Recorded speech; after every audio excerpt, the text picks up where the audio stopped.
তো তোমাদের যেমন কি বলছিলাম, আমি আজকে চিকেন রান্না করবো, তো চিকেন রান্না করছি। আর এই দেখো আমার চিকেন রান্না অলমোস্ট হয়ে গেছে। এই ডিমগুলো যে দেখছো এগুলো আমার বাবা খায়, যেহেতু আমার বাবা মুরগির মাংস খায় না, তাই জন্য বাপির জন্য চিকেন খায় না বলে তোমার বাপির জন্য ডিম। আর কি আকাম করেছি দেখবা আজকে কতক্ষণ কাজ করবো আমি জানি না, ভাবলাম রোববার চলো কাজ করি। তো কী করছি চলো তোমাদের সাথে শেয়ার করি।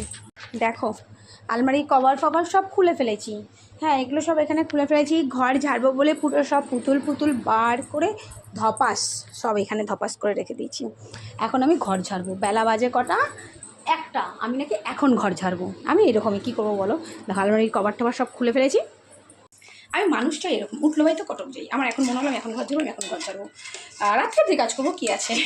আর জলের তো অসুবিধা হয় না, যেহেতু আমার বাড়িতে তোমার ইসে আছে, ট্যাঙ্ক বসানো আছে। তো আমার তার জন্য জলের সমস্যাটা আমার একদমই আগে খুব হতো, খুব জলের সমস্যা হতো, কিন্তু এখন সেই জলের সমস্যাটা হয় না। তা ভাবলাম কেন করলাম, কারণ চাদর চাদর কাঁচা হয়ে গেছে। এবার ভাবলাম কি যে পুতুলগুলোকে কাচবো, হচ্ছে এই পুতুল কাচবো, চাদর কেচে নিলাম, এরপরে এগুলো আবার পাতবো, আবার ঘর ঝাড়বো, আবার সব নোংরা হবে। তো দরকার নেই, পুতুলগুলো হয়তো আজকে কাঁচা হবে না, এইগুলো কেচে দিই। চাদর ফাদর তো অলরেডি কেচে দিয়েছিলাম। তো ভাবলাম ঘরটা আমি আজকে ঝেড়ে নিই আস্তে আস্তে। তার মধ্যে কী বলতো, আবার বৃষ্টি আসছে, ঠিক আছে, কে জানো আমি জানি না, বৃষ্টি কিন্তু আবার আসছে, পুজোয় পুরো বৃষ্টি। তো এখন এই 2 দিন ধরে ওয়েদারটা ভালো দিচ্ছে। তো ভাবলাম না কাঁচা দেবো, আর মালের চাপ আজকে কম আছে। তো ওই জন্য ভাবলাম যে চলো ঘরটা দিয়ে ঝেড়ে নেওয়া যায়। কারণ ছেলে বলছে তোমার এত বেলায়, আমি সকালে তো দেরি করে ঘুমিয়ে তো নিয়েছি শান্তি করে, এবার আবার চল কাজ করি, কোনো অসুবিধা নেই, রাত্রি 9টা অবধি কাজ করবো, কী আছে।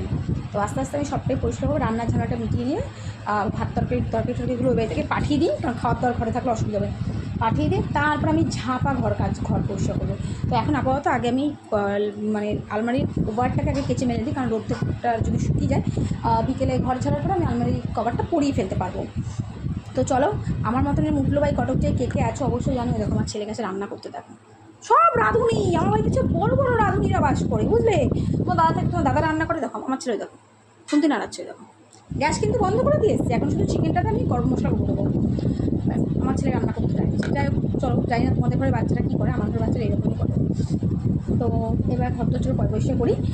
কখন এই ঘর দুয়ার পরিষ্কার হবে আমি কিন্তু জানি না, কখন সবটা করে উঠতে পারবো, কিন্তু তোমাদের সাথে পরে আমি সবটা শেয়ার করছি, ঠিক আছে।